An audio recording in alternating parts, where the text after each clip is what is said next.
Alam nyo kung ano yung isa sa pinakamalaking bagay na nagagawa na natin sa buhay natin na hindi na natin napapansin, na kahit yung mga matatanda hindi na nila napapansin? Alam nyo kung ano yun? Sinasakripisyo natin yung buhay at kalusugan natin para makapagtrabaho. Nauubos yung oras, nauubos yung araw natin sa kakatrabaho. Well, hindi ko naman kayo masisisi. Hindi naman natin masisisi yung sarili natin. Kasi ganun talaga eh. Pag di naman tayo nagtatrabaho, wala tayong makakain. Pag di tayo nagtrabaho, di natin matutupad yung mga pangarap natin. Pag di tayo nagtrabaho, hindi natin mabubuhay yung mga taong binubuhay natin. Wala tayong magawa eh.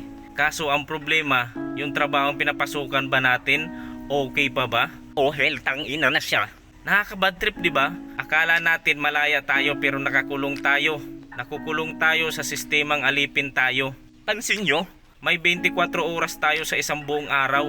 8 oras magtatrabaho. Yung iba sobra pa. Pero yung mga natitirang oras, ano nangyayari? Tulog na lang. Kasi bukas, tangina, gigising ka na naman. Gigising ka na naman para pumasok. Para pumasok sa nakakabwisit mong trabaho. Makikipagplastikan ka na naman sa mga plastik mong katrabaho. Di ba? Pero wala nga tayong magagawa. Kasi kailangan nating makasurvive. Kailangan nating makaraos. Kailangan nating magtiis. Handa tayong punuin yung balde ng bulsa natin kahit yung natatanggap natin barya-barya na lang. Nauubos na yung pera mo sa kaka-requirements makapagtrabaho lang. Tapos yung sasahurin mo, Yun lang? araw-araw ganon. Araw-araw, linggo-linggo, buwan-buwan, Taon-taon ganon. tas di natin namamalayan tumatanda na tayo. Di natin namamalayan maraming oportunidad na pinalagpas tayo. Hindi natin mag-grab yung opportunity na yun kasi Nakukulong tayo sa trabaho. hanggang sa tumanda ka na lang ng ganon. Nasayang yung panahon mo, nasayang yung kalusugan mo. Kaya yung iba hindi ka magtataka kung bakit nagre-resign sila tapos nagbi-business na lang sila. Dumidiskarte na lang sila. Kumikita sila ng solo nila.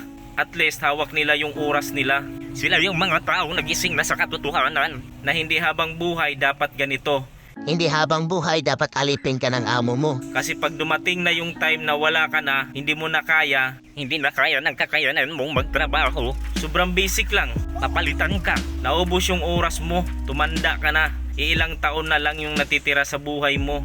Ang dami mong na-miss na kasiyahan na sinasakripisyo mo para lang makapagtrabaho.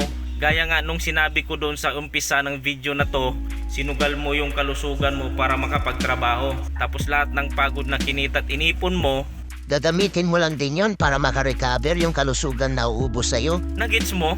Sinakripisyo mo yung oras at kalusugan mo para pagtanda mo may pangbayad ka para maibalik yung kalusugan mo. Ang galing, di ba? Yun ang reality sa mundon to. Nagets mo? Kung nagets mo, please like, comment, and subscribe. Maraming salamat sa iyong panonood. And peace out.